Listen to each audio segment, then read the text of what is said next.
जातीगत जनगणना आपण का मागितली?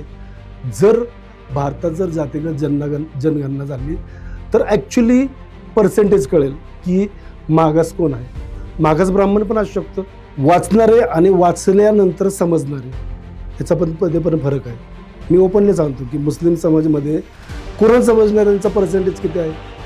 2006चा जो दप्तर दिरंगाई किती लोकांना माहिती? दप्तर दिरंगाईमध्ये 50,000 रुपये दंड आणि 6 वर्षाची सक्त मजुरी शिक्षा आहे प्रशासकीय अधिकारी. कलम 10(1) कलम 10(3) नुसार जर तुम्ही आणि कुठलाही अर्ज 6 महिने जर प्रलंबित राहिला तर त्या अधिकाऱ्यावरती हा कलम 10 नुसार गुन्हा दाखल करून त्याला 6 वर्षाची शिक्षा होऊ शकते. क्षेत्रसभेमध्ये हे तुम्हाला तुमचा अधिकार आहे ना.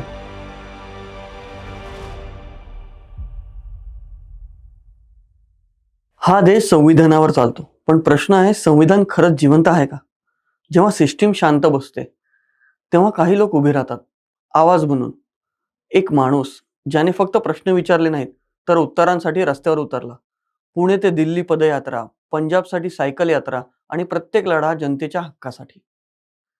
RTIचा वापर करून सिस्टीमला सवाल, संविधान हातात घेऊन अन्यायाला आव्हान आणि एकच ध्येय, न्याय. आज आपल्या समोर आहेत समाज सुधारक, संविधान अभ्यासक आणि आवाज बनलेला एक संघर्ष. Please welcome Aslam Isaq Bagwan. हे आहे बीट डिफरंट पॉडकास्ट, जिथे फक्त गोष्टी सांगितल्या जात नाहीत, इथे इतिहास घडतो. कारण आजची कॉन्व्हर्सेशन तुमचा विचार करण्याचा दृष्टिकोन बदलू शकते. Welcome sir.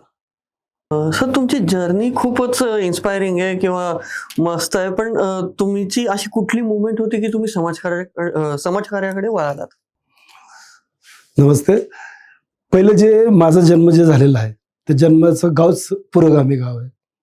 माझ्या जन्माच्या गावातून शरद पवार चे आमचं जे आदर्श जे आहे हे यदुनाथ थत्ते. यदुनाथ थत्तेंना सर्वजण ओळखतातच की मी लहानपणापासून छात्र भारतीची सुरुवात त्यांच्यापासून केली.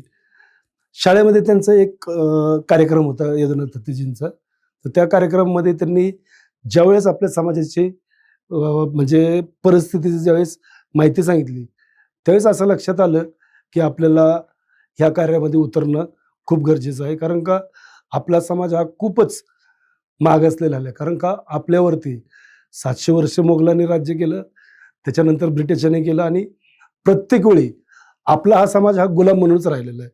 म्हणजे त्यांची मानसिकता जी आहे आजच्या तारखेला सुद्धा 2026ला पण ते गुलामाच्या परिस्थितीमध्ये राहतात. राजकीय लोकांचे गुलाम असो, नगरसेवकाचे गुलाम असो, म्हणजे त्यांची मानसिकताही गुलामीची झालेली आहे. तर त्यांना गुलामीतून बाहेर काढण्याचा जो प्रयत्न आहे त्या प्रयत्नातून मी ह्या मार्गामध्ये आलो. आणि ह्या याच्यात थोडक्यात जर म्हणायला गेलं तर हा भाग जो आहे समाज सुधारक असो किंवा समाज सेवा असो हा खूप विस्तृत आहे. परंतु थोडक्यात येण्याचं मी फक्त तुम्हाला कारण सांगतो. आणि माझे जे यामध्ये येण्याचे जे आदर्श जे आहेत, राम मनोहर लोहिया आणि आदरणीय मेधा पाटकरजी.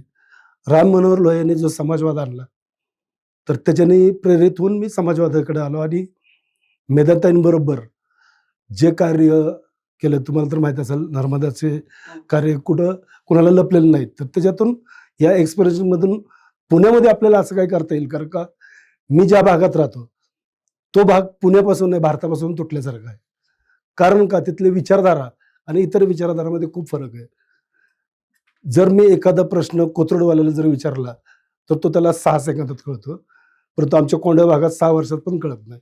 कोंढवा खुर्द ते नॅशनल ऍक्टिव्हिझम पर्यंतचा प्रवास कसा चॅलेंज होता तुमच्यासाठी? तसं जर बघितलं गेलं तर खूपच चॅलेंज होतं. कारण का सर्वात प्रथम माझं नाव ह्याच्यामध्ये जर तुम्ही भारतामध्ये जर पाहिलं गेलं असेल तर तुम्ही पहा, जे मी कार्य केलेलं आहे हेच कार्य जर कोथरूडचा जर व्यक्ती असता तर पूर्ण भारतामध्ये त्याचं नाव नॅचरली झालं असतं. मी कोंढव्याचं असल्यामुळं कारण का माझ्या भागातल्या लोकांनाच मी काय काम करतो ते कळत नाही. कारण का माझे जवळजवळ 90% कार्य हे धोरणात्मक आहे.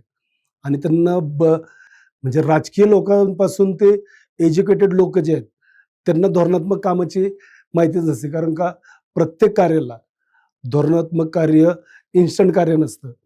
त्याचा खूप मोठा लढा, खूप मोठा संघर्ष, त्याच्या पाठीमागे तपस्या असते. परंतु आजच्या लोकांना इन्स्टंट आहे. 2 मिनिटात मॅगी पाहिजे. आपल्या धोरणामध्ये त्या गोष्टी होत नाहीत. कारण का ज्यावेळेस एखादं प्रकरण 2001चं असेल, तर त्याचा निकाल हा 2025ला पण लागतो. एवढे पेशन्स जनतेकडे नाहीत. दुसरं, माझा जो प्रवास आहे, या प्रवासामध्ये CNRCचा विरोध असो, किसान आंदोलन असो किंवा जातीगत जनगणनासाठी संघर्ष असो, आरक्षणासाठी असो, इतर ज्या गोष्टी आहेत, ह्याच्यामध्ये जर तसं बघितलं गेलं, संविधानामध्ये ज्या प्रावधान केलेले आहेत, या प्रावधानावरती लढा देताना प्रकर्षाने हे जाणवलं, की जे आपल्याबरोबर येणारे लोक आहेत, त्या लोकांना पहिले संविधानाबद्दल माहिती नाहीये, नियम माहिती नाहीयेत आणि आपण कुठल्या मुद्द्यावरती लढा देतोय आणि आपली मागणी काय आहे. म्हणजे ज्यावेळेस माझी मागणी जर आरक्षणाची आहे, तर मी आरक्षण कुठल्या बेसवरती मागतोय. आज संविधानामध्ये कुठंच मर्यादा नाही. म्हणजे 50% जे लोक सांगतात ना, की 50% किंवा केरळामध्ये किंवा तामिळनाडूमध्ये 72% पुढे गेलेले. तर हे जे मुद्दे आहेत, हे मुद्दे लोकांना कळत नाही. जातीगत जनगणना आपण का मागितली? जर भारतात जर जातीगत जनगणना झाली, तर ॲक्च्युअली पर्सेंटेज कळेल, की मागास कोण आहे. मागास ब्राह्मण पण असू शकतो. सवर्ण समाजाचा पण मागास असू शकतो. त्याला पण अधिकार आहे ना हक्क, की त्याला पण आरक्षण मिळलं पाहिजे. मुस्लिम असू शकतो, ख्रिश्चन असू शकतो, शीख असू शकतो. म्हणजे त्याच्यामध्ये माझा प्रश्न हा होता, की तुम्ही फक्त धर्माचा क्रायटेरिया न घेता आर्थिक आहे, सामाजिक आहे, या स्तराचा पण विचार केला झाला पाहिजे. मंडल आयोगामुळे जे ओबीसी आरक्षण मिळालं, परंतु त्या ओबीसी आरक्षणाचा फायदा कोण उचलते आज? आज मराठा आरक्षण गेले 10 वर्षापासून सुरू आहे.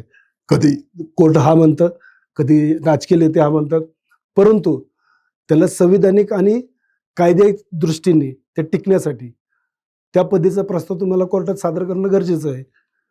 तुम्ही तुमच्या सभागृहामध्ये काही सादर करू शकता, पण ते कोर्टात टिकलं पाहिजे ना. मग बेसिक आधार काय आहे, की तुम्हाला कुठल्याही पद्धतीचं जर आरक्षण पाहिजे असेल, तर पहिलं जे आरक्षण तुम्ही देताना त्या व्यक्तीपर्यंत ज्याला खरोखर गरज आहे, त्यांच्यापर्यंत ते आरक्षण पोहोचलं पाहिजे. म्हणजे आरक्षणाचा फायदा आत्ताच महानगरपालिकेचं इलेक्शन झालंय. तुम्हाला कळलं असेल, की आरक्षणाचा फायदा कोणी उचलला. म्हणजे ज्यांच्याकडे गरज आहे, ते गरजवंत त्याचा फायदा उचलूच शकत नाहीत. परंतु जे लोकांना त्याचं कॅल्क्युलेशन आहे, तेच लोक त्याचा फायदा उचलतात. सर, तुम्ही स्वतःला संविधान अभ्यासक म्हणता, तर तसं आजच्या यंगस्टर्सला संविधान समजणं किती गरजेचं आहे? भारतामध्ये राहायचं असेल तर संविधान समजणं खूपच गरजेचं आहे. का? जर तुम्ही कुठल्या धर्माचा असाल, तर तुम्ही तुमच्या धर्माचा धर्मग्रंथ वाचला. मी मुस्लिम आहे, मी कुराण वाचणार, ख्रिश्चन बायबल वाचणार, हिंदू समाज जो आहे महाभारत गीता वाचणार किंवा वेद वाचणार. परंतु वाचणारे आणि वाचल्यानंतर समजणारे ह्याचा पण फरक आहे. मी ओपनली सांगतो, की मुस्लिम समाजामध्ये कुराण समजणाऱ्यांचा पर्सेंटेज किती आहे, किंवा हिंदू समाजामध्ये वेद समजणाऱ्यांचा पर्सेंटेज, कारण का वेद हे संस्कृतमध्ये आहेत, किती लोकांना समजतं. मग समजत नसल्यामुळे तसं आचरण होत नाही. आणि संविधानाच्या बाबतीत तेच आहे. जोपर्यंत संविधान समजत नाही, तोपर्यंत तुमचं आचरण तसं होणारच नाही. की भारतामध्ये ज्या काही प्रत्येक वेळी वेगवेगळ्या परिस्थिती निर्माण होतात, त्या परिस्थिती निर्माण ह्याच्यासाठीच होतात, की त्याला संविधानचं पूर्ण माहितीच नाहीये. कारण का संविधान हे फक्त पुस्तक नाहीये, किंवा राजकीय लोकांना पद धारण करताना घेण्याच्या शपथसाठी हे नाहीये. त्याचं इम्प्लिमेंटेशन पाहिलं पाहिजे. ॲक्च्युअली प्रत्यक्षदर्शी त्याचा वापर व्हायला पाहिजे. प्रत्येक वेळी तुम्ही पाहिलं असेल, की संविधानिक मूल्याची अवमानना हे क्षणोक्षणी होते. का? की समोरच्याला ती गोष्टच माहीत नाहीये. जर तुम्हाला फंडामेंटल राईट्स तुमचे माहीत नसतील, तर तुम्ही कुठल्या गोष्टीवरती बोलणार? तुम्हाला संविधानमध्ये काय काय प्रावधान केलेले आहेत, तुम्हाला काय काय सुविधा संविधानाने दिलेल्या आहेत, जर ह्याच तुम्हाला माहिती नसतील, तर तुम्ही त्याचा अधिकार मागणार कधी आणि केव्हा? त्यामुळे तर तरुण पिढीसाठी तर हे इतकं महत्त्वाचं आहे, की आज त्यांना पुढं सर्व्हाइव्ह करायचं असेल, कारण का बेरोजगारीचं प्रमाण इतकं वाढलेलं आहे. म्हणजे मी असं कुठल्या राजकीय बाबतीत बोलत नाही, परंतु जर तुम्ही व्यक्तिशः जर पाहिलं असेल तर त्याचं प्रमाण 10 वर्षाच्या कंपॅरिझनमध्ये जर आत्ता केलं तर हे 50%च्या पुढं बेरोजगारीचं प्रमाण वाढलेलं आहे. तर ह्याच्यामध्ये ज्यावेळेस त्यांना माहिती होईल की संविधानाने आम्हाला काय काय अधिकार दिले, तर त्याचा वापर करून ते आपला रोजगार शोधू शकतात. दुसरं, ज्यावेळेस आपल्या शेजारचा देश पहा नेपाळ, सगळ्या तरुण लोकांचा आहे. तिथले नियम बघा, तिथले कायदे बघा, कारण का नवीन तरुण जे आहे, जे घडवू शकतं ते म्हातारे घडवू शकत नाही. आणि आपली शोकांतिका ही आहे की आमचे सगळे नेते जे आहेत ते सगळे 50च्या पुढचे आहेत. म्हणजे आमचा जो प्रोग्रेस व्हायला पाहिजे, जो तरुण पिढी जे प्रोग्रेस घडवू शकते, तरुण पिढीला पुढे येऊनच येतं. भले मर्यादा लोकसभेसाठी 25 असेल किंवा नगरपालिकेसाठी 21 वर्ष वय असेल, तर किती लोक तुम्हाला दिसतील, अरे हा तरुण आला, परंतु जर बॅकग्राऊंड बघितलं तुमच्या लक्षात येईल तो आमदाराचा मुलगा होता. साधा माणूस वरती गेला तर तुम्ही दाखवा मला एक उदाहरण की साधा माणूस जमिनी लेवलवरती त्याला कोणी वरती पुशअप केलेले कधीच करणार नाही, कारण का त्यांची ती मक्तेदारी आहे. राजकीय हा एक आजच्या तारखेला एक पेशा आहे, हा कमर्शियल बिझनेस आहे. मी 1 कोटी लावतो, मी 100 कोटी कशी वसूल करणार, हा बिझनेस आहे. त्यामुळे तरुण पिढींनी राजकीय क्षेत्रात पण यायला पाहिजे, सामाजिक क्षेत्रात पण यायला पाहिजे, नोकरीच्या क्षेत्रात पण यायला पाहिजे. तरच आपल्या भारत देशाला, ज्यावेळेस आमचे पंतप्रधान म्हणतात की आपला भारत देश विश्वगुरू बनेल, विश्वगुरू कधी बनेल? ज्यावेळेस आमच्या तरुण पिढीची ताकद पुढे येईल आणि तरुण पिढी संविधानाचा अभ्यास करून ज्यावेळेस पुढे जातील तर नॅचरली आपण विश्वगुरू बनू. आर्टिकल 32/3 ह्याच्यावर तुम्ही लढा दिला, तो नक्की लढा कशासाठी होता, एक्झॅक्टली काय होता ते? खूप चांगला प्रश्न तुम्ही विचारला. आर्टिकल 32 जे आहे, जे संविधान निर्माते बाबासाहेब आंबेडकर यांनी सांगितलं, जर मला संविधान मधलं जर कुठलं अनुच्छेद सर्वात प्रिय आहे विचारलं तर मी म्हणेल 32 म्हणजे काय की मूलभूत अधिकाराचं संरक्षण. म्हणजे आपल्याला संविधानाने जे मूलभूत अधिकार दिलेले आहेत त्याचं संरक्षण. आता 32 आणि 226 याचा तुम्हाला फरक सांगतो.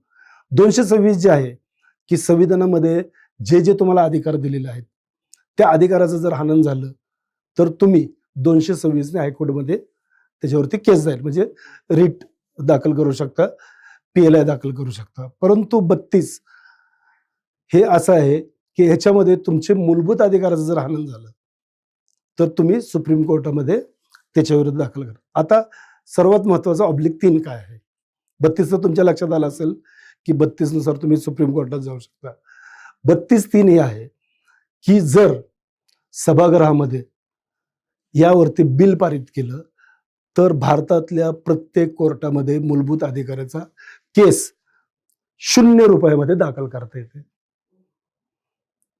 आज भारतामधले केरळचा माणूस त्याचं मूलभूत अधिकाराचं हनन झालं तर तो दिल्लीच्या सुप्रीम कोर्टात जाऊ शकतो का?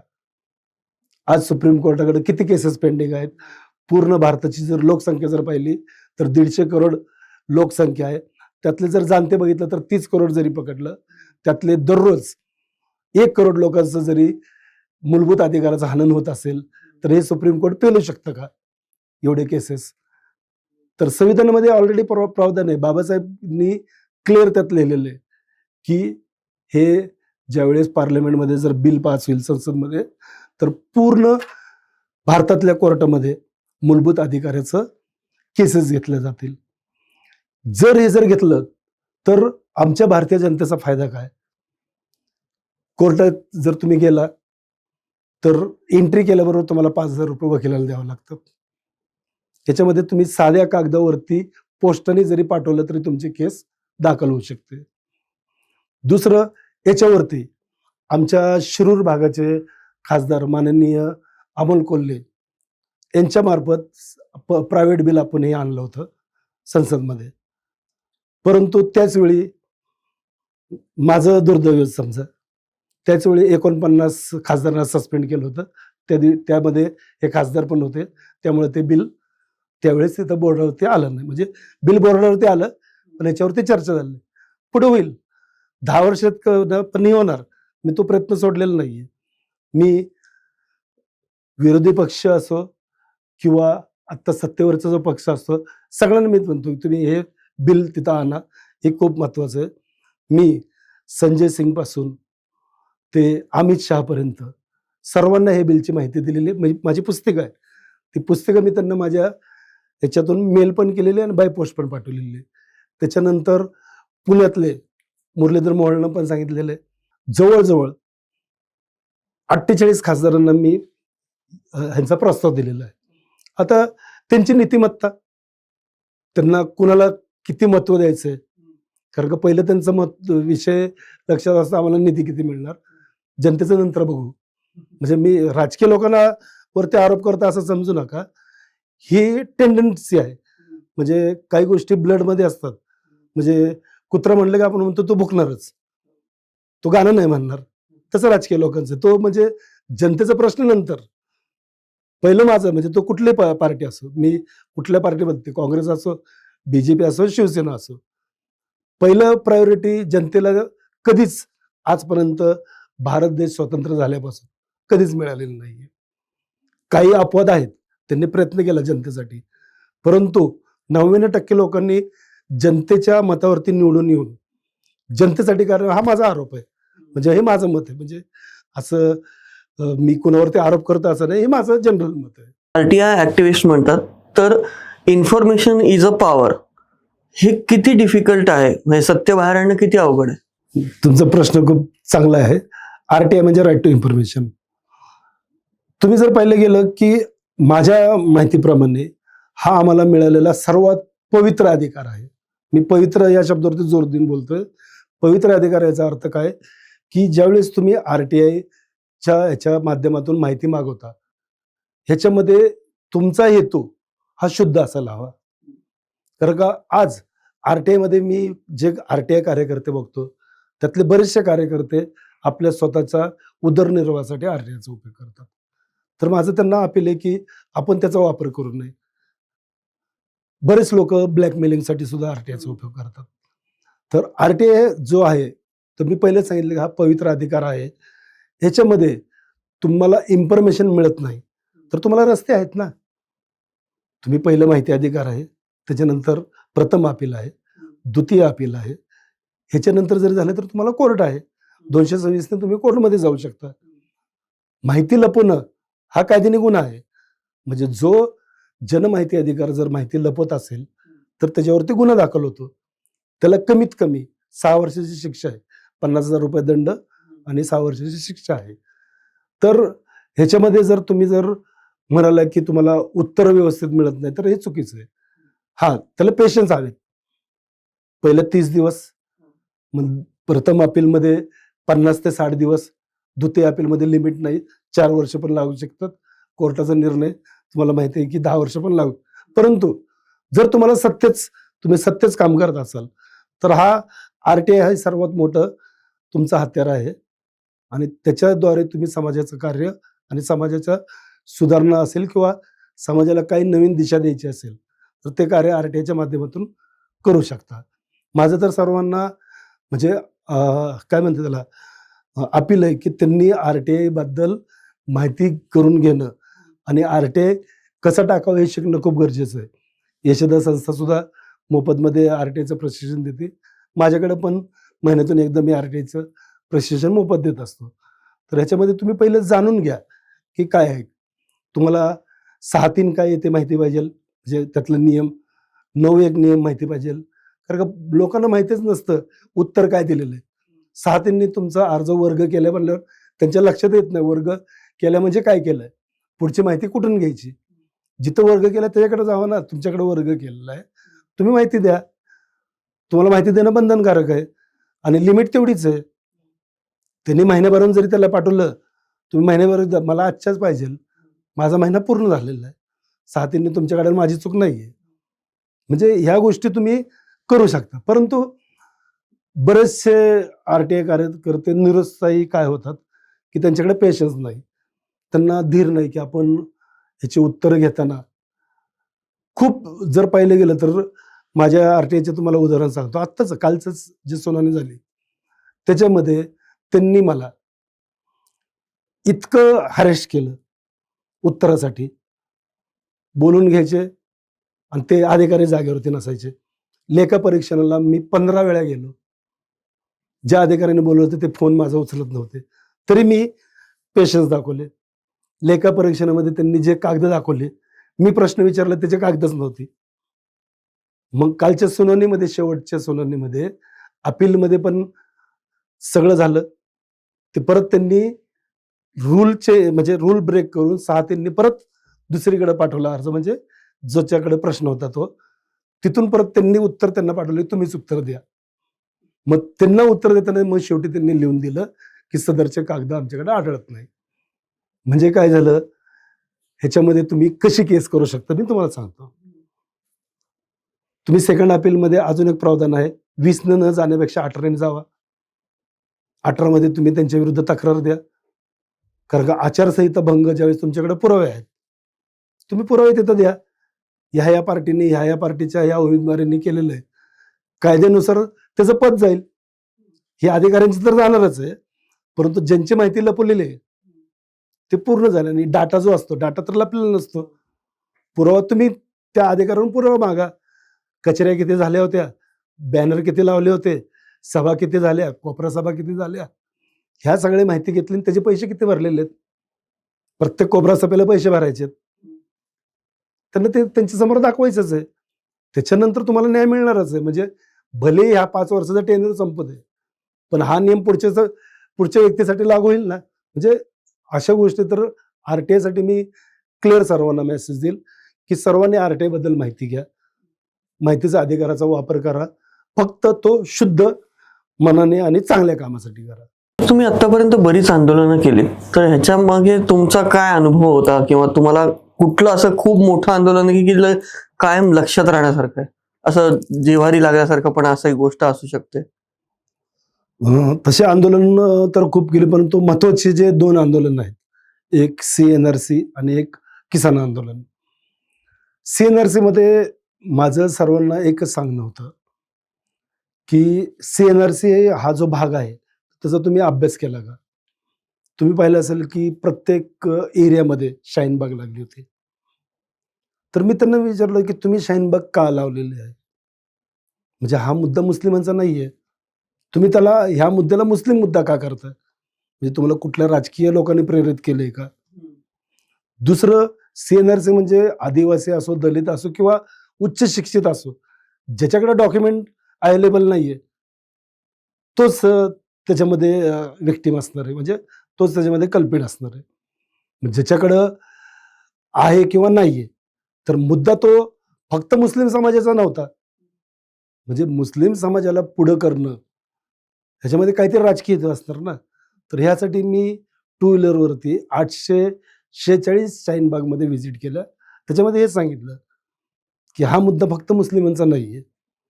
हा मुद्दा प्रत्येक तळागाळातील लोक असो, जे डॉक्युमेंट म्हणजे ठेवू शकत नाही. आदिवासी लोकांकडं राहण्याची जी व्यवस्था नाहीये. दलित लोक गरीब आहेत, म्हणजे जे भटका समाज आहे, त्यांच्याकडे डॉक्युमेंट कुठून येणार? दुसरं, आपल्याकडं शहरी भाग आणि ग्रामीण भाग, ह्याच्यामध्ये पण शहरी भागातल्या लोकांकडे पण डॉक्युमेंट्स नाहीत. आता तुम्ही पहा, बरेच लोक आत्ता SRA चालू आहे. बरेच लोकांना SRAचं उत्तर देता येत नाही. सिंपल प्रश्न आहे, 2002 साली तुम्ही होता का नाही? तो तर डाटा त्यांच्याकडे पण आहे. तुम्ही सायबर कॅफेमध्ये गेला तरी तुम्हाला तो डाटा मिळतो. म्हणजे ह्या ज्या छोट्या-छोट्या गोष्टी आहेत, आज राजकारण लोकांनी त्याचा खूप मोठा मुद्दा केलेला आहे.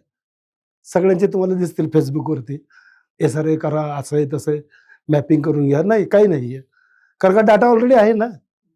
फक्त SRA मध्ये काय आहे की जे फ्रॉड लोकं, ज्याचं इलेक्शन कार्ड 2 ठिकाणी आहे. म्हणजे असं समजा की माझं पुण्यात पण आहे आणि मी बारामतीत राहतो, माझं बारामतीत पण आहे. असे भरपूर लोक आहेत. त्रास त्यांना होणार आहे. तुम्ही पैसे घेतले, तुम्हाला का त्रास होईल? म्हणजे असे बरेच मुद्दे. आता आंदोलनामध्ये पण याच गोष्टी आहेत की आंदोलनाचे जे मुद्दे आहेत, ज्याच्याकडं मी तो मुद्दा घेऊन गेलेलो आहे, त्याला तेवढं त्याचं नॉलेज असायला पाहिजे. नॉलेज जरी असलं, तेवढा अधिकारी एथिकली पाहिजे ना. त्याचं सद्सद विवेक बुद्धीच नसेल आणि तो राजकीय दबावाखाली असेल, त्याची इच्छा असेल तर तो करू शकत नाही. आणि सगळ्यात मला आवडलेला मुद्दा जो आहे, हा मी महानगरपालिकेच्या बाहेर जे उपोषण केलं होतं जनतेच्या सहभागाबद्दल, क्षेत्रसभेबद्दल, तसं बघितलं गेलं तर तो माझ्या अगदी जवळचा. का? की मी ते पुण्यात आंदोलन केलं होतं. बरेचसे आंदोलन मी भारतात विविध ठिकाणी केले. काही दिल्लीमध्ये केले, काही MP मध्ये केले, काही राजस्थानमध्ये केले, काही कर्नाटकमध्ये केले, काही तेलंगणामध्ये केले. परंतु माझ्या लोकल ठिकाणी मी जिथं राहतो, तिथं उपोषण केलेलं हा क्षेत्रसभेचा म्हणजे जवळचा तो आंदोलन त्याचं तसं म्हणता येईल. म्हणजे मग त्याचा मला आनंद हा झाला, की जर आपण व्यवस्थित जर लढा दिला, तर आपण सक्सेस होऊ शकतो. पंचायत राज आणि क्षेत्रसभा ह्याच्यामध्ये कॉमन मॅनला डिसिजन मेकिंग मध्ये आणणं किती कठीण आहे? तसं तर खूप सोपं आहे. कठीण काहीच नाही. कारण का आपल्या भारतामध्ये अगदी तुम्ही रामायण पहा, महाभारत पहा किंवा मोगलांचं राज्य असो किंवा ब्रिटिशांचं राज्य असो, त्याच्यामध्ये ह्या कन्सेप्ट पहिल्यापासूनच आहेत. जर तुम्ही बघितलं असेल, की पूर्वी गावामध्ये 5 पंच असायचे. निर्णय तेच घ्यायचे. तेच भरतीवरती महात्मा गांधींनी सर्वांना अपील काय केलं, तर चलो ग्राम की ओर आणि ग्राम मजबूत करा. ग्राम मजबूत कधी होऊ शकतं? तुम्ही ग्रामसभा घेतल्यानंतर. त्यामुळं पुढं जाऊन राजीव गांधी ज्यावेळेस इटलीवरून इथं आले, इंदिरा गांधी ज्यावेळेस, तर त्यांनी सगळं बघितल्यावर त्यांच्या हे लक्षात आलं, की आपण नागरिकांना ₹1 पाठवतोय, परंतु प्रत्यक्षात त्याच्या हातात ₹1 येत नाही. त्यांचं स्टेटमेंट आहे, "जब मैं ₹1 भेजता हूँ, तो जनता के हाथ में 15 पैसे आते हैं." तर ह्याच्यावरती त्यांनी 89 ला पहिला प्रस्ताव टाकला, की जनतेचा सहभाग याच्यामध्ये व्हावा. मग ग्रामीणसाठी वेगळा टाकला आणि शहरीसाठी वेगळा टाकला. काही कारणास्तव तो पास झाला नाही. परंतु 1992 साली नरसिंहरावांनी पुन्हा तो प्रस्ताव टाकला आणि त्याच्यानुसार 73वी आणि 74वी घटना दुरुस्त झाली. 11वी अनुसूची आणि 12वी अनुसूची. मी कॉन्स्टिट्यूशन सांगतो. आता याच्यामध्ये काय सुधारणा झाल्या?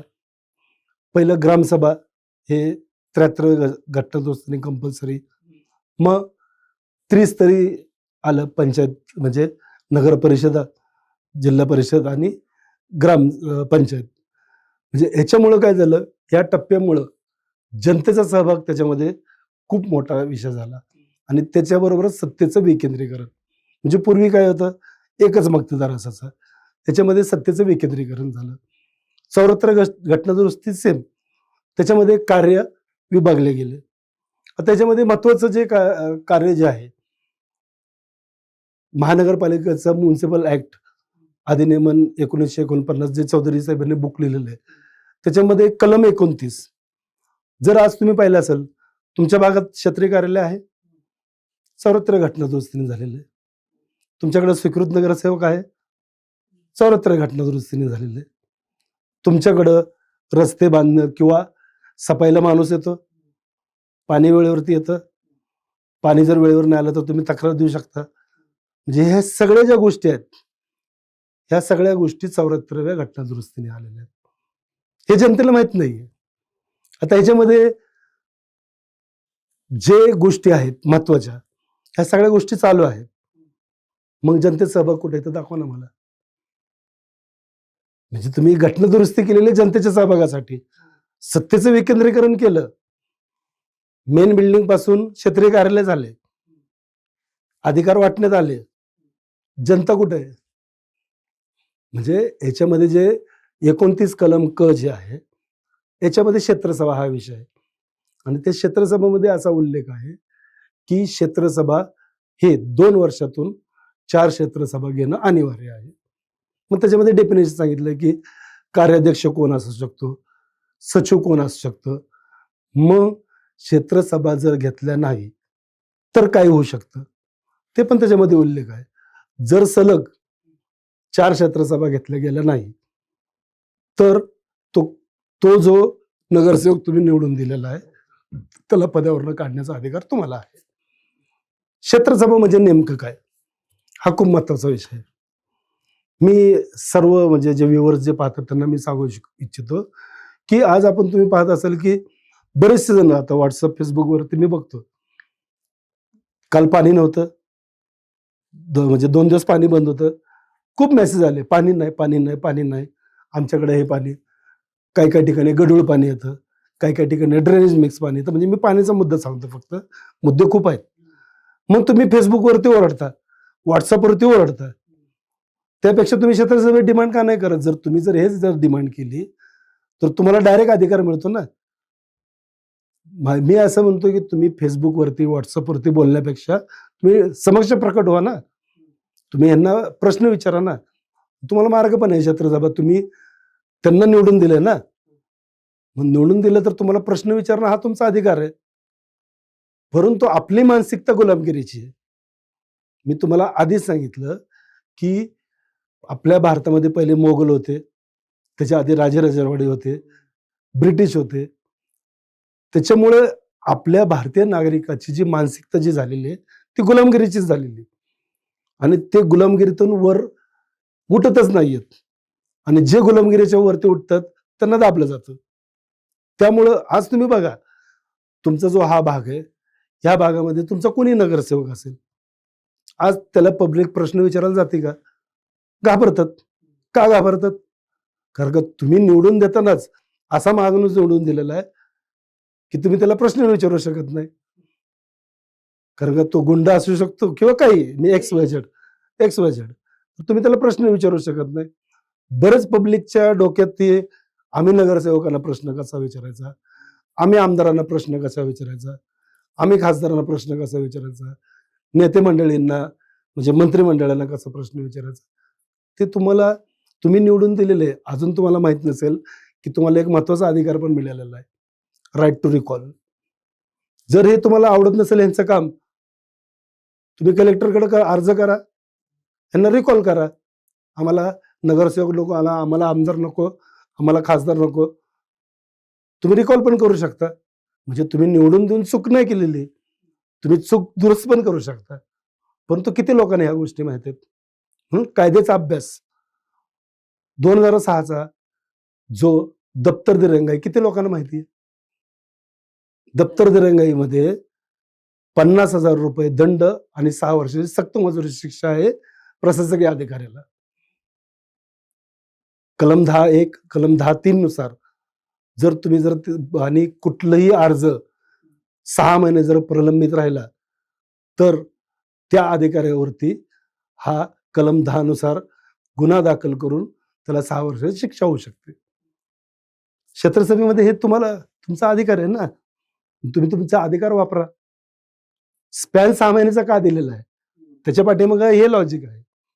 तुम्ही अर्ज द्या, क्षेत्रसभेमध्ये प्रश्न विचारा, त्याचं उत्तर नाही आलं, जे काही संबंधित अधिकारी आहे त्यांच्यावरती तुम्ही कायदेशीर तक्रार दाखल करू शकता. क्षेत्रसभा म्हणजे सर्वात महत्वाचं जनतेचा सहभाग. आपल्या एरियाला जो बजेट मिळालेला आहे तो 10 रुपयाचा बजेट कसा मार्गी लावायचा, सर्वात महत्वाचं आम्हाला गरज कुठल्या गोष्टीची. आज दुपारी जेवणाचा वेळ आहे, मला गरज जेवणाची आहे. तुम्ही मला लक्झरियस मोठं कसाटा जरी आणून दिला तर त्याच्याने माझं पोट भरणार नाहीये. माझं पोट भाकरी आणि भाजीनेच भरणार आहे. तर मला ती तुम्ही भाकरी आणि भाजीच हवी. तुम्ही मला लक्झरीज देऊ नका, परंतु माझ्यासाठी त्या गोष्टी चांगल्या पद्धतीने आणि सुव्यवस्थित द्या. हे क्षेत्रसभेतून तुम्हाला मागणी करता येते. आणि आज शोकांतिका अशी आहेत, सुशिक्षित वर्ग सुद्धा या गोष्टीपासून खूप खूप म्हणजे खूप दूर आहे. आणि स्वतःला समाजसेवक म्हणणारे, मी असं कोणावरती आरोप करत नाही, ते ह्या गोष्टीचा अवेअरनेस जाणून बुजून करत नाही असं मी आरोप नाही करत, पण ते जनतेपर्यंत पोहोचवत नाही. क्षेत्रसभा होतात कुठे पण, म्हणजे क्षेत्रसभा हा खूप लोकांना कळलं पण पाहिजे. म्हणजे क्षेत्रसभा जी आहे प्रत्येक प्रभागामध्ये, आता आपल्याकडे प्रभाग पहिले वार्ड होते, पहिले त्याला वार्डसभा नाव होतं, वार्डच्या नंतर क्षेत्र झालं, एरिया झाला. त्याच्यामध्ये आता प्रभागामध्ये 3 ते 5 नगरसेवक आहेत वेगवेगळ्या ठिकाणी. तर त्यातले प्रत्येकाला क्षेत्रसभा घेणं अनिवार्य आहे. एका प्रभागामध्ये एक माणसाने घेतलं म्हणून तीन लोक वाचतील असं नाहीये. तो एक माणूस वाचेल, या 3 लोकांवरती अनार्थ कारवाई होईल. क्षेत्रसभा आपल्या आपल्या कार्यक्षेत्रामध्ये म्हणजे तुमचा जो प्रभाग आहे त्याच्यामध्ये घेतली जाते. क्षेत्रसभेचा सचिव जो असतो तो त्या वॉर्डचा अध्यक्ष म्हणजे वॉर्डचा अधिकारी, म्हणजे सहाय्यक उपायुक्त म्हणा किंवा त्याचा तत्सम अधिकारी अभियंता पण असू शकतो. हे सगळं पूर्ण. परंतु क्षेत्रसभेचा एक नियम आहे. ज्या क्षेत्रसभेचे 4 प्रकार आहेत. बजेटच्या पूर्वी, बजेटच्या नंतर, झालेलं काम आणि पुढचं प्लॅनिंग, फ्युचर प्लॅनिंग. मग तुम्ही ह्या 4 मध्ये गोंधळ करायचा नाही. बजेटच्या वेळी तुम्ही बजेट विचारा, बजेट झाल्यानंतर बजेट काय काम केलं ते विचारा.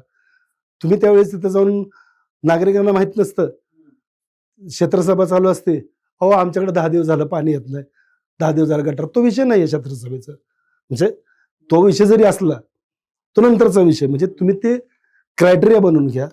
क्षेत्रसभेमध्ये आता मी मॉडेल तयार करतोय क्षेत्रसभेचं, त्याच्यावरती मी परत तुम्हाला भेटेल आणि हे मॉडेल दाखवेल. मी हे आपल्या भागातल्या 165 नगरसेवकांना त्याचा फायदा होईल. इन्क्रेडिबल समाजसेवक ग्रुप ह्याची स्थापना कशी झाली, म्हणजे याच्या मागचं तुमचं विजन काय? समाजसेवक ग्रुप म्हणजे काय, मी भारतातले जेवढे समाजसेवक आहेत त्यांना एकत्रित एका मुद्द्यावरती, स्वातंत्र्य, समता आणि बंधुता आणि न्याय, ह्याच्यावरती लढा देण्यासाठी आपण हे संस्था स्थापन केली. ह्याच्या मागं मेन उद्देश आहे की ह्या ज्या 5 गोष्टी प्रिएम्बलमध्ये जरी असल्या तर ह्याचा इम्प्लिमेंट भारतामध्ये अजूनही बऱ्याचशा मोठमोठ्या शहरापासून ते छोट्या गावापर्यंत होत नाही. तुम्हाला आता बरेचसे प्रकरण कानावर पण आले असतील. MP मध्ये दलित समाजाला आज पण घोडीवरती बसल्यावरती गोळ्या मारलं जातं किंवा त्यांची धिंड काढली जाते. हिंदू मुस्लिम तर कॉमन येते, त्याच्याबद्दल जास्त बोलायची काही गरज पण नाहीये. तर हा जो समानता जो आहे, परत बंधुता, आपण शाळेत म्हणजे इवन मॉन्टेसरी, म्हणजे आता KG वगैरे मॉन्टेसरी लोकांना कळणार नाही. KG तिथं प्रे जे करतो, सगळे भारतीय माझे बंधू आणि भगिनी आहे, ते फक्त तेवढ्या पुरतच आहे का, म्हणजे सकाळच्या प्रे पुरतच. तर आपलं हे जे आहे ह्याच्याचा संबंध पूर्ण भारतीयांशी हवा. सर्व भारतीय एकत्रित ज्यावेळेस गटून येईल तर आपला देश खूप प्रगती करू शकतो. कारण का आपल्याकडं नैसर्गिक संसाधने इतके आणि नॅचरल टॅलेंट पण इतकं आहे भारतीयांकडं. परंतु आपण विभागलं गेल्यामुळं आपली ताकद पण विभागली गेली. आज माझ्याकडे जी स्किल आहे ती आपल्या दोघात जे मतभेद आहे त्यामुळे मी ती स्किल तुम्हाला देऊ शकत नाही, आणि दिली तरी तुम्ही ऍक्सेप्ट करत नाही, कारण का तुमच्यात असहिष्णुता खूप पसरली. म्हणजे तो त्या धर्माचा ना, मग मी का ते ऍक्सेप्ट करायचं, ते आयडिया. म्हणजे त्याच्यामुळे आपला भारत विखुरतोय. ह्या कल्पनेतून मी इनक्रेडिबल समाजसेवक. सर, पोचमपल्ली ते वर्धा पदयात्रा आणि पुणे ते दिल्ली पदयात्रा ह्याच्यामध्ये मेंटली आणि फिजिकली कसं तुम्हाला जाणवलं, तुम्हाला काय फरक हे झाला? पहिलं पोचमपल्ली ते वर्धाचं मी तुम्हाला पहिले सांगतो. ह्याचा मेन कन्सेप्ट जो होता भूदान चळवळ, विनोबा भावेंनी जे भूदान जे केलं, ज्याची सुरुवात पोचमपल्लीमधून झाली. रेड्डी म्हणून नाही, त्यांनी सर्वात पहिले जमीन दानमध्ये दिली. तर त्यामुळं एरिया जो आहे पोचमपल्ली हा ऐतिहासिक, म्हणजे भारताच्या ऐतिहासिक दृष्टीने खूप महत्वाचं शहर आहे. त्याच्यामध्ये सर्वात महत्वाचं जे मला जाणवलं लँग्वेजचं, कारण का तिथं जी लँग्वेज बोलली जाते हे तेलुगू. बरेचशा लोकांना हिंदी आणि मराठीचं, परंतु ट्रान्सलेटरमध्ये असल्यामुळे थोडं, परंतु भावनातनं बोलता आलं. जसं आपण महाराष्ट्रात बोलतो आणि लोकांना समजवतं, तसं त्या पद्धतीने समजवता आलं नाही. परंतु त्याच्यामध्ये जनजागृती खूप झाली. का पंचायत राजचा विषय होता की त्यांचं जे नागरिकांचे हक्क, त्यांचे अधिकार, प्लस भूदानमधून मिळालेली जमीन. त्यावेळेस एक इश्यू होता. तिथे तत्कालीन मुख्यमंत्री KCR म्हणून जे होते, तर त्यांच्या रिलेटिव्हनी भूदान ज्या जमिनी होत्या त्या बऱ्याचशा जमिनी बळकावलेल्या होत्या. ते आता तो विषय आपल्या इथला नाही आहे, परंतु आम्ही त्याचं अवेअरनेस, त्यांची जमीन परत त्यांना मिळवून देणं, ग्रामसभा कसं असणं, तुम्हाला त्याच्यामध्ये काय काय अधिकार आहेत, हे सगळ्या टप्प्याटप्प्याने. आणि माझ्याबरोबर भरपूर लोक होते. आता सर्वात जास्त जवळचं जर सांगायचं झालं तर आता महाराष्ट्राचे काँग्रेसचे जे प्रदेश अध्यक्ष आहेत हर्षवर्धन सपकाळ, ते बरोबर होते. मध्य प्रदेशचे MP मीनाक्षी नटराजन, मग जर राजकीय नेते जर बघितले तर याच्यामध्ये भरपूर मुकील वासनिक पासून ते नावं सांगणं, म्हणजे तेलंगणाचे तर इतके नेते आणि हे होते त्याच्यामध्ये सामील. तर हे सगळे होते. तर त्यावेळेस म्हणजे लोकांना अट्रॅक्शन असेल. मला ते राजकारणी लोकांचा पहिल्यापासून अट्रॅक्शन नाही. माझ्या शेजारी कोण बसलाय तुम्हाला फोटो दाखवेल. लोकांनी मला नंतर सांगितलं, "अहो, तो तेलंगणाचा मुख्यमंत्री आहे." म्हणजे ह्या ज्या गोष्टी आहेत, म्हणजे हे सांगण्यामागचं कारण काय, की ते ज्यावेळेस आले, तर मला असं एवढं वाटलं, कारण का आमचं मिशन होतं. ह्यांच्यापेक्षा आम्हाला जनता महत्वाची होती. तर तो आणि दुसरं ज्यावेळेस पुणे ते दिल्ली पदयात्रा ज्यावेळेस झाली, तर ती पदयात्रा तशी कठीण होती. डिस्टन्स पण होता आणि माझ्याबरोबर आलेल्या लोकांची तेवढी कॅपॅसिटी नव्हती. ते 10-10 किलोमीटरला एक-एक माणूस गळत जाऊन शेवटी मी एकटाच राहिलो. तर ह्याच्यामध्ये एक गोष्ट प्रकाशन जाणवली, की मला संपूर्ण भारतामध्ये जे आजचं चित्र आहे ना, ते मला दिसलं नाही. जे म्हणजे बाहेर प्रचार होतो. मला कुठं हिंदू-मुस्लिम दिसलं नाही. मी तसंही हॉटेलचं खात नाही. तर भारतातल्या प्रत्येक गावात मी ज्या रोडने गेलो, तिथं मला सगळ्यांच्या घरचं जेवण मिळालं आणि लोकांनी उत्स्फूर्त प्रतिसाद दिला. म्हणजे राहण्याची व्यवस्थेपासून मीटिंग्स वगैरे घेणं, लोकांना बोलवणं आणि त्याच्यामुळं भारतामध्ये माझी बऱ्याचशा लोकांची ओळख झाली. म्हणजे मला लोकं प्रश्न विचारतात, की "तुम्ही आजपर्यंत कमवलं काय?" तर मी हे लोकं कमवली. तर हा अनुभव आणि खूप चांगला आणि त्याच वेळी घटना पण घडली. अ, लद्दाखवरून एक पदयात्रा येत होती. त्यांना अरेस्ट केलं. मी नाव जाणून-बुजून घेत नाही. आजपर्यंत पण ते जेलमध्ये आहेत. तर मी ज्यावेळेस तिथं पोहोचलो 2 ऑक्टोबरला, आम्हाला आंदोलन करून दिलं नाही. म्हणजे मी इथून तिथपर्यंत पायी जाऊन, नंतर 3 तारखेला निवेदन घेतलं. परंतु जो इम्पॅक्ट होता, की राजघाटवरती आंदोलन केलं. त्याच्यासमोर फिरोजशाह कोटला एक गार्डन आहे. आम्ही त्या गार्डनमध्ये बसून आमचा निषेध केला. परंतु आत्ताची जी राजकीय परिस्थिती जी आहे, ती आंदोलनासाठी इतकी उपयुक्त नाही. म्हणजे प्रतिसाद त्या मानाने आंदोलनाला मिळत नाही. ती पदयात्रा असो किंवा तुमचं उपोषण असो, त्याला जास्त निग्लेक्ट केलं जातं. तुम्ही सायकल यात्रा पण केली पुणे ते पंजाब फ्लड विक्टिमसाठी. त्यात काही इमोशनल मुवमेंट्स आल्या अशा काही?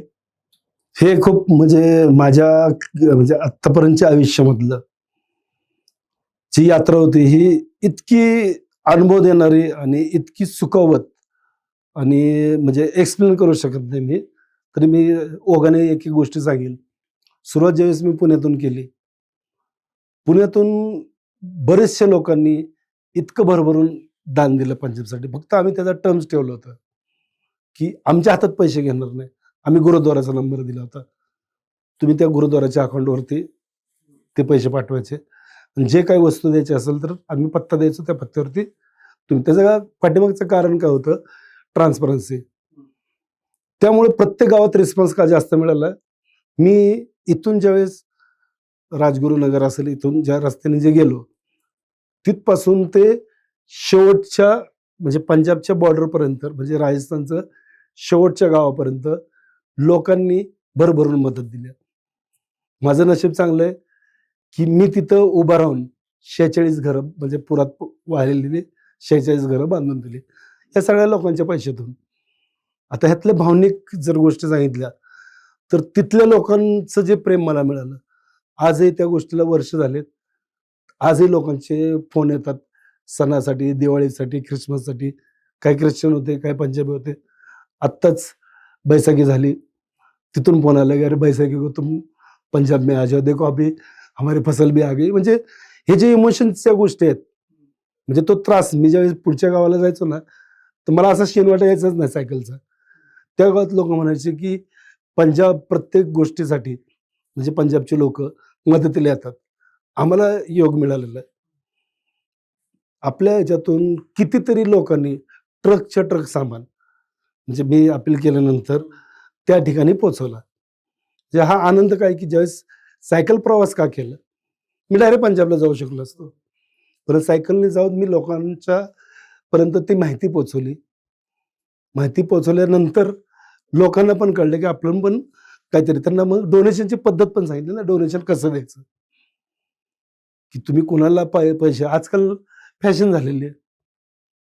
ते सांगलीत पुरी हो किंवा कुठेही हो, लोकांकडनं पैसे गोळा की ते त्या शेवटच्या माणसापर्यंत पोहोचतात का नाही पोहोचतात. तर आम्ही याच्यामध्ये नवीन कन्सेप्ट आमची काय होती, की ते जे आहे शेवटच्या व्यक्तीपर्यंत ती गोष्ट पोहोचली. म्हणजे जसे तुम्हाला 74वी 73वी घटना आहे, की शेवटच्या माणसापर्यंत अधिकार जायला पाहिजे. म्हणजे कन्सेप्ट तेच आहे. तर त्या ह्याच्यातून आम्ही तो प्रयत्न केला आणि तो अगदी यशस्वी झाला. ह्याच्यामध्ये भ्रष्टाचाराला कुठं चान्स नव्हता. कारण का सर्व आणि परत ज्या गुरुद्वारामध्ये जे पैसे जमा झाले आम्ही त्यांच्याकडनं पूर्ण ऑडिट घेतलं. म्हणजे सिमेंट कितीचं आलं, वाळू कितीचे आले, वीट कितीचे आले, लेबर कितीचं गेलं. त्याच्यानंतर काही वस्तू दिल्या होत्या, चादरी असतील, हे झाले. त्याचं पूर्ण ऑडिट घेऊन पब्लिक डोमेनमध्ये दाखवलं गुरुद्वारामध्ये, गुरु नानक जयंतीला. म्हणजे ह्याच्यामुळं काय झालं, की पुढच्या वेळी लोकं मदत करताना या पद्धतीने मदत करा अशी आमची अपेक्षा आहे. ते कोणालाही करो. तर हे जे अनुभव आहेत म्हणजे काही सुकवणारे जे क्षण असतात, ते आपण पैसे देऊन विकत घेऊ शकत नाही. आता आपण पाहिलं असेल, की बरेच लोकं औषधासाठी तितके स्ट्रेस जास्त आहे. मानसिक तणाव जास्त आहे. मानसिक तणाव का होतं, की तुमचं माइंड त्याला प्रिपेअर नाहीये. त्यामुळे तुमचा मानसिक तणाव होतो. तुम्ही आनंदाचे क्षण कधी घेतच नाही. तुम्हाला ते क्षण विकत घ्यावे लागतात. तर त्याच्यापेक्षा तुम्ही आनंदाचे क्षण अनुभवा. म्हणजे मी तरुण पिढीला अपील करतोय, तुम्ही अनुभवा आणि फ्युचरमध्ये तुम्हाला असं आजार होणार. आज माझं वय 59 वर्ष आहे. मला आज कुठली गोळी नाहीये. कुठलं औषध म्हणजे हे जे फील्ड आहे, तुम्ही जर स्वतःला जर झोकून दिलं, नॅचरली तुम्हाला नेचर पण तुम्हाला साथ देतं. हातगाडी आणि पथारी व्यावसायिकांसाठी हक्काची जागा मिळणं हे एवढं कठीण आहे? मी तुम्हाला प्रश्न एक विचारतो. तुम्ही स्वारगेट पासून इथपर्यंत तुमच्या घरापर्यंत येईपर्यंत ज्यावेळेस ट्रॅफिक ब्लॉक असतं, त्यावेळेस सर्वात जास्त शिव्या तुम्ही कोणाला देता? बरोबर आहे ना? की ह्यांच्यामुळं ट्रॅफिकमध्ये अडथळा होतो किंवा ह्यांच्यामुळं ट्रॅफिकमध्ये म्हणजे ट्रॅफिक वाढत. आता तुम्हाला मी सांगतो, सुप्रीम कोर्टाचा ऑर्डर आहे, की प्रत्येक 5 वर्षानंतर बायोमेट्रिक करून त्यांना परवाना देऊन त्यांना जागा देण्यात यावी. आज 2014 ते 2026 12 वर्ष झालेले आहे. ना बायोमेट्रिक झालेले, ना पुनर्वसन कुणाचं करण्यात आलेलं आहे. हे गोष्टी का होतात? ह्याच्यावरती कुणाला ब्लेम करायचं? प्रशासनाला, शासनाला का जो गरीब पोट भरतोय त्याला? जर बायोमेट्रिक झालं असतं, त्यांना त्यांची जागा मिळाली असती. आज तुम्ही कोणालाही प्रश्न विचारा, ट्रॅफिकचा खूप प्रॉब्लेम आहे. ते एक वाक्य बोलून मोकळं. काय ते सगळीकडे हातघड्या लागतात. पण तो त्याच्यावरती कधी अभ्यास केला की ते का लागतात? किंवा ते लागू नये म्हणून काय दंडात्मक कारवाई करा. तो उपाय नाहीये ना. जर तो उपाय असता, तर दंडात्मक कारवाई केल्यानंतर सुद्धा तो 5-6 दिवसांनी परत येतो त्यांनी दुकान लावलंच नसतं ना. परिवाराचा उदरनिर्वाह करायचा आहे. मग सर्वात पहिलं आमचं जो प्रशासन आहे, त्याचं काम आहे. आमचं प्रशासन म्हणजे आम्ही महानगरपालिका मायबाप आहे. त्यांचं हे काम आहे, की ह्यांचं बायोमेट्रिक पहिलं करून, ह्यांना परवाने देऊन, ह्यांना व्यवस्थित जागा देऊन त्यांचा उदरनिर्वाह. आज तुम्ही पाहिलं असेल, की कोविड ज्यावेळेस आपल्याकडे आला 2021ला, त्याच्या आधी जी हातगाडीची संख्या होती आणि पत्रेवाल्याची संख्या होती आणि 21 नंतर त्याची संख्या जर पाहिली असेल, तर त्याच्यामध्ये 5 पटीने वाढ झालेली आहे. म्हणजे 2021 पूर्वी जर 1000 लोकं हा व्यवसाय करत असतील, तर 2021 नंतर ते आकडा डायरेक्ट 9000 पर्यंत गेलेला आहे. ह्याचं कारण काय, की त्या पिरियडमध्ये बरेचशा लोकांच्या नोकऱ्या गेल्या. बरेचसे बिझनेस उद्ध्वस्त झाले. परिवारांना सांभाळण्यासाठी त्यांना तर व्यवसाय करणं गरजेचं आहे. तर ते कोणी भाजी विकतं, कोणी फळं विकतं, कोणी कटलरी स्टेशनरी वगैरे विकतं. तर माझं एक मत आहे की महानगरपालिकेने सुप्रीम कोर्टाच्या ऑर्डरचा अपमान केलेला आहे आणि ह्या अवमानाबद्दल ते पुढच्या प्रोसेस जे आहेत, ज्या संघटना ते करतील. आता यांनी टीएमसी म्हणजे टीम केलेली आहे. टीएमसी टीम पण तसे बघितले तर काही कामाची नाहीये. ते हक्कावरती लढण्यापेक्षा इतर मुद्द्यावरती त्यांचा जास्त लढा असतो. आर्थिक मुद्दा जास्त त्याच्यामध्ये असतो. तर ह्या गोष्टीमुळं ह्या लोकांचं नुकसान होतं. आता ह्याच्यामध्ये 2 प्रकारचे हातगाडी व्यावसायिक आहेत. तुम्हाला माहीत नसेल तर सांगतो. एक परवानाधारक आणि एक ज्यांच्याकडे परवाना नाही ते. 2014च्या नंतर जो कोणी व्यवसाय करतोय, त्याच्याकडे परवाना असूच शकत नाही. कारण का परवानाच देणं बंद केलेलं आहे. पूर्वीचे जे परवानेधारक होते, त्यांना आत्ता इतके क्लिष्ट नियम लावलेले आहेत आणि दर त्याचा, तो पण ट्रेमेंडस आहे. दुसरं सर्वात महत्त्वाचं मी करप्शनच्या विषयावरती येतो. ह्या लोकांचं अतिक्रमण कडनं जी कारवाई केली जाते, तुम्ही पाहिलं असेल त्यांचा माल विकला. तर आपल्या गोडाऊनमध्ये 15 डम्पिंग गोडाऊनमध्ये हा माल ब्लॅकने विकला जातो आणि विकणाऱ्याची नावं पण मी सांगू शकतो. त्यांचा गोडाऊनचा पत्ता देऊ शकतो आणि त्याचं माझ्याकडं पूर्ण म्हणजे रेकॉर्डिंग आहे. खराडीच्या गोडाऊनचे गायकवाड म्हणून आहेत गोडाऊन कीपर. ते हातगाड्या उचललेल्या लोकांना 3-3 हजार रुपयामध्ये विकतात. परत अविनोरामध्ये वाणी म्हणून आहे. आम्ही रेड हँड पकडलेलं त्यांना.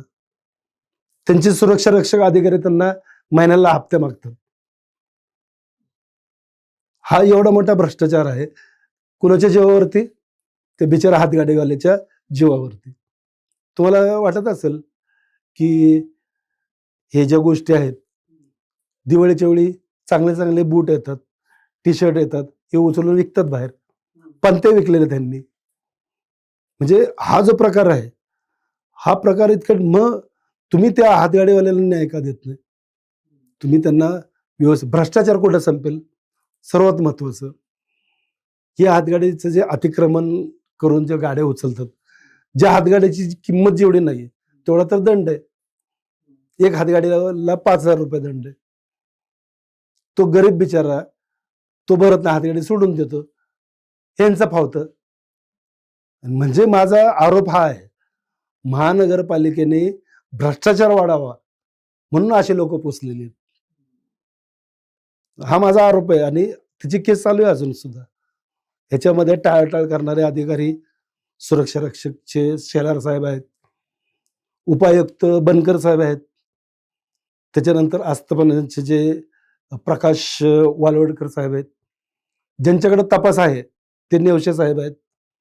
नेवशे साहेबांचा जो तपास करतोय असे 12 अधिकारी आहेत. तर हे सर्व ह्याच्यामध्ये चेन आहे. सुरक्षा रक्षक मेन आहे त्याच्यामध्ये. नाव पाहिजे असेल मी नाव पण देऊ शकतो. म्हणजे हा सगळा पूर्ण रॅकेट आहे. ह्या रॅकेटला तुम्ही आळा कधी घालणार? म्हणजे तुम्ही एक हातगाडीच्या ह्याच्यावरती किती लोक पोचले जातात हे विचार करा. परिवार तर पोचले जातात, ज्याचं जे भाजी वगैरे विकत घेतात त्यांचं तर होतच. मग यांच्यावरती अन्याय का? म्हणजे मी तुम्हाला एवढी स्टोरी सांगून मी मुद्द्यावरती का आणलं की तुम्ही यांच्यावर अन्याय का? जे परवानाधारक आहेत, तुम्हाला वाटतं त्यांच्यावर कारवाई होत नाही? त्यांच्यावरती पण कारवाई होते. नंतर सांगितलं जरा आम्हाला माहित नव्हतं. किंवा कधी कधी ह्याला भाडं आहे परवान्याचं, भाडं नाही भरलं दंड आकारला जातो, परवाना रद्द केला जातो, परत प्रोसेस करावी लागते. म्हणजे अशा ज्या गोष्टी आहेत त्यावेळेस त्यांना बरोबर नियम माहीत असतो, इतर वेळी त्यांना नियम कळत नाही. म्हणजे तुम्ही त्या गरिबावरतीच का अन्याय? मोठमोठे दुकानदार आहेत. आत्ताच मी आलो, रांका ज्वेलर बघितलं, त्याला सेटबॅक सोडलेलं आहे. त्याच्यासमोर दुसरा व्यवसाय करताना मी बघितला माणूस आत्ता येताना. त्यांना तुम्ही नोटीस नाही देणार. अतिक्रमणवाले त्याला नोटीस नाही देणार. बरेचसे रस्त्याने मी पाहिलेले आहेत, साईड मार्जिन जे सोडलेले आहेत तिथं बाहेर छप्पर टाकून, खुर्च्या टाकून हॉटेल चालू आहे. त्यांच्यावरती कारवाई नाही करणार, त्यांच्याकडनं हप्ते गोळा करणार, त्यांना नोटीस देणार, त्यांच्याकडून हप्ते गोळा करणार. परंतु ह्या गरिबाचं मालासहित गाड्या उचलून देणार, म्हणजे त्यांनी उदरनिर्वाह करून. आम्हाला त्याच्याबद्दल काय ऑब्जेक्शन नाही. तुम्ही बायोमॅट्रिक करा, यांना परवाना द्या, यांचं पुनर्वसन करा, एवढी माझी मागणी आहे. आणि आयुक्तांना तुमच्या माध्यमातून मी सांगू इच्छितो, जेव्हापासून हे आयुक्त आलेले आहेत, नवल किशोर राम, ह्यांनी खालच्या गोष्टीवरती लक्ष दिलेलं नाहीये. ह्यांच्याकडे तक्रार जरी गेलं तर ते सिरियसली तक्रारी घेत नाहीत. तर मी आयुक्तांना विनंती करतो की त्यांनी या तक्रारी सिरियसली घ्यावं, कारण का हा मुद्दा खूप गंभीर आहे. सर, तुम्ही मदरसामध्ये कॉन्स्टिट्यूशन स्कूल चालू केली, तर ह्याचं काय म्हणून कल्पना अशी कशी सुचली आणि याचा रिस्पॉन्स काय? पहिले तर तुम्हाला सांगतो की भारतामध्ये पुरोगामी असो किंवा प्रतिगामी असो, त्याचा विचारधारा मदरसेकडे बघण्याचा दृष्टिकोन जो आहे तो एकच आहे की मदरसेमध्ये धार्मिक शिक्षण दिलं जातं. परंतु आपल्या पुण्यामध्ये पण जे थोर पुरोगामी होते ते मला नेहमी म्हणायचे की मुस्लिम समाजामध्ये कट्टरवाद जास्त आहे आणि मदरसामध्ये तर खास करून जास्त आहे. तर मग माझ्या डोक्यात आलं की जर पुरोगामी आणि म्हणजे इथला प्रसिद्ध माणूस या गोष्टी बोलतोय, तर याच्यामध्ये काहीतरी तथ्य असेल. तर मी त्यावेळेस सगळं बारकाईने अभ्यास केला, तर मला असं लक्षात आलं की आता मदरसेमध्ये इंग्लिश मिडियमच्या स्कूल सुरू झालेल्या आहेत. परत तिथं लॅब आहेत, कॉम्प्युटरचं शिक्षण चालू आहे, टेक्निकल शिक्षण चालू आहे. हे लोकांपर्यंत पोहोचतच नाही. ह्याच्यामध्ये मी या पुरोगामींना दोष देणार नाही, कारण का ते पर्टिक्युलर लोकांचं उदो करतात आणि पर्टिक्युलर लोकांना डॉमिनेट करतात, हा माझा आरोप आहे. तर ह्याच्यामुळं जनरली जर तुम्ही पाहिलं गेलं तर मदरसामध्ये जर कॉन्स्टिट्यूशन जर सुरू केली तर तळागाळातले मुस्लिम समाजापर्यंत पण कॉन्स्टिट्यूशन पोहोचेल. कारण का मदरसा असा केंद्र आहे समाजाच्या दृष्टीने जर पाहिलं गेलं, तिथं डेव्हलप झाली की नॅचरली समाजात डेव्हलप होतो. आणि सर्वात महत्वाचं, तिथं जर त्यांना पूर्ण कॉन्स्टिट्यूशन सोडून द्या, फक्त फंडामेंटल राईट समजलं तरी सुरुवात तिथून झाली तर पुढं नॅचरल डेव्हलपमेंट होईल. या ह्याच्यातून गेले 6 वर्षापासून माझे आमच्या भागातले मदरसे आहेत, त्या मदरसामध्ये कॉन्स्टिट्यूशनचं काम सुरू आहे. ह्याच्यामध्ये मी पाहिलं गेलं, विद्यार्थ्यात टॅलेंट, मदरसाचे विद्यार्थ्यात टॅलेंट भरून आहे. कारण का जे 1,500चं पुस्तक तोंडपाठ करू शकतात, मग कॉन्स्टिट्यूशन का नाही करू शकत? जे सिंपल आहे. आणि मी त्या बेसवरती त्यांना कॉन्स्टिट्यूशन शिकवतो. म्हणजे ते कुराण ही ज्या पद्धतीने करतात, म्हणजे ते कसं तोंडपाठ होतं, त्याच पद्धतीने मी कॉन्स्टिट्यूशन पण शिकवतो. म्हणजे कॉन्स्टिट्यूशन पण तोंडपाठ व्हावं. आणि माझी इच्छा आहे की भारतामध्ये असे विद्यार्थी तयार व्हावे की त्याचं कॉन्स्टिट्यूशन तोंडपाठ असावं, ते पुस्तक न बघता त्याने कॉन्स्टिट्यूशन सांगावं. खूप सोपं आहे. कॉन्स्टिट्यूशन पाठ करणं खूप सोपं आहे. 22 पाठ, 22 पाठचे कार्य काय? त्याच्यामध्ये कुठल्या कुठल्या संस्था येतात? पहिलं माहिती, त्याच्यानंतर संरचना, मूलभूत अधिकार, न्यायव्यवस्था, राज्यव्यवस्था, हे जर सगळं डोक्यात ठेवलं तोंडपाठ होतं. कॉन्स्टिट्यूशन पाठ करणं अवघड नाहीये. मग त्याच्यामधले आर्टिकल 1 ते 5 काय सांगतं, 5 ते 11 काय सांगतं, 13 काय सांगतं, 13 ते 35 काय सांगतं, म्हणजे हे एवढं सोपं आहे. म्हणजे पहिले देशाबद्दल, नागरिकत्वाबद्दल, मूलभूत अधिकार, म्हणजे इतकं सोपं असल्यामुळं नॅचरली आपल्या भारतातली बरेचशी मुलं म्हणजे कॉन्स्टिट्यूशन हाफिज होतील. म्हणजे मुस्लिम याच्यामध्ये कुराण हिफ्ज करणाऱ्याला हाफिज म्हणतात. म्हणजे मी माझ्या भाषेत व्ह्यूअर्सने गैर अर्थ घेऊ नये, कारण का आजकाल जिहाद नावाचा प्रकार खूप निघाला. आता ते म्हणतील संविधान जिहाद सुरू केला, कारण का यांना कळतच नाही की कुठला जिहाद कधी असतो आणि जिहादचा शब्दाचा अर्थ सुद्धा जे बोलणारे त्यांना माहित नसेल. तर कॉन्स्टिट्यूशन जे आहे, हे कॉन्स्टिट्यूशन घराघरात आणि प्रत्येक व्यक्तीत जाण्यासाठी हा केलेला प्रयत्न आहे. आणि मला खूप चांगला रिस्पॉन्स मिळाला आणि मला त्याचा खूप आनंद आणि अभिमान पण आहे की मी पुण्यातल्या पुरोगामी लोकांना चांगलं उत्तर दिलेलं आहे. सर, पहिले तर मी तुम्हाला तुमचे आभार मानतो की तुम्ही आमच्या बोलवण्यावर इथे इथपर्यंत आलात. आम्हाला बऱ्याचशा संविधानाच्या गोष्टी, काही भ्रष्टाचाराच्या गोष्टी, आंदोलनं तुम्ही जी काही केलीत ती कशासाठी केलीत ह्याचं बरंच काही गोष्टी आम्हाला समजल्या. आणि कॉन्स्टिट्यूशन हे आत्ताच्या सगळ्यांनी का शिकण्याची गरज आहे, वाचण्याची गरज आहे, ह्याचं एक चांगला म्हणजे कानमंत्र दिल्यासारखंच तुम्ही दिलंय. त्याच्याबद्दल सर नक्की आभारी आहोत आम्ही तुमचे. पहिलं तुमच्या दोन्ही तरुण पिढीचा आभार की तुम्ही अशा मुद्द्यावरती मला इथं बोलवलं आणि मला व्यक्त होण्याची संधी दिली. कारण का आजच्या पिढीला गरम मसाला हवाय. ज्ञानाचं बद्दल बोलण्यासाठी कोणी बोलत नाही. नाही सर, पण आपण ह्याच्यावरती अजून एक नवीन एपिसोड करू शकतो. कारण अजून बऱ्याच काही गोष्टी आहेत तुमच्याकडे या एका एपिसोडमध्ये संपणाऱ्या नाहीयेत. सो आपण नेक्स्ट एपिसोडमध्ये नक्कीच परत अजून वेगळ्या विषयावर चर्चा करूया. कधी ज्यावेळेस बोलेल त्यावेळेस मी येईल. धन्यवाद. धन्यवाद.